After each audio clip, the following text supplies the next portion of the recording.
انسان کے اندر دو طرح کی بیماریاں پائی جاتی ہیں، ایک جسمانی بیماری ہوتی ہے، ایک روحانی بیماری ہوتی ہے۔ جسمانی بیماری کا علاج تو ہم فوراً کر لیتے ہیں اور ہمیں اس کی پریشانی بھی بہت زیادہ ہوتی ہے، لیکن روح کی کچھ بیماریاں ہیں جیسے تکبر ہے، غرور ہے اور بھی بہت سی عجب ہے، یعنی خود پسندی، یعنی اپنے آپ کو اچھا سمجھنا، یہ ایسی بیماریاں ہیں جو روح کی بیماریاں ہیں۔ اس کی تشخیص کی طرف کوئی بھی توجہ نہیں دیتا ہے۔ تکبر انہی بیماریوں میں سے ایک ہے۔ تکبر کبر سے نکلا ہے، اس کا معنی ہوتا ہے اپنے آپ کو بڑا سمجھنا اور دوسروں کو حقیر سمجھنا۔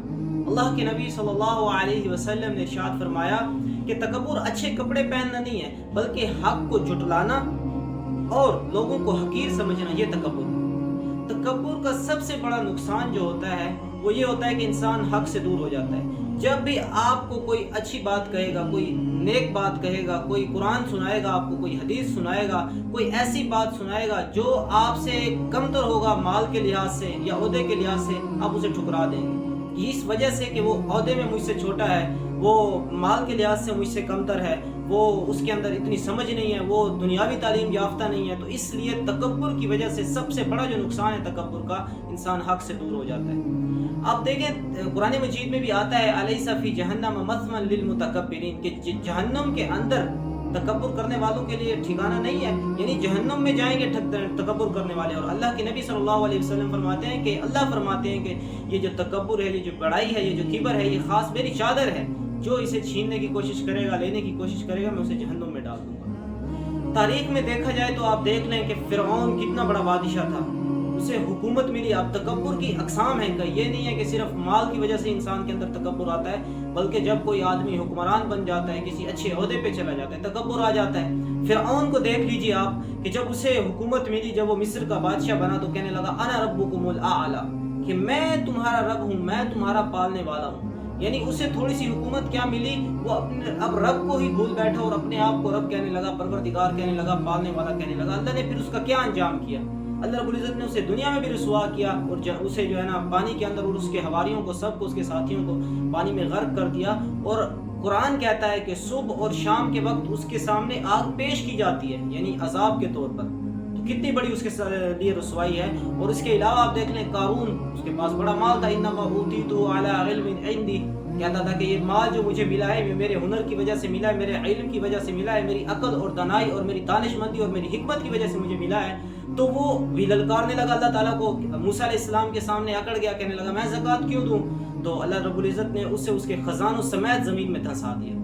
تو دیکھیں قارون کے ساتھ یہ کر دیا اللہ رب العزت نے۔ اور بھی بہت سے بادشاہ گزرے ہیں، بہت سے غیر مسلم گزرے ہیں جو تکبر کرتے تھے، اللہ رب العزت نے ان کو نیست و نابود کر دیا، آج ان کا نام لینے والا کوئی نہیں ہے۔ تو اللہ رب العزت عاجزی کو پسند فرماتے ہیں، عاجزی کو پسند کرنے والے ہیں۔ اور اسی طرح ایک علم کا تکبر بھی ہوتا ہے، علم کی وجہ سے بھی انسان اپنے آپ کو کچھ سمجھنے لگ جاتا ہے۔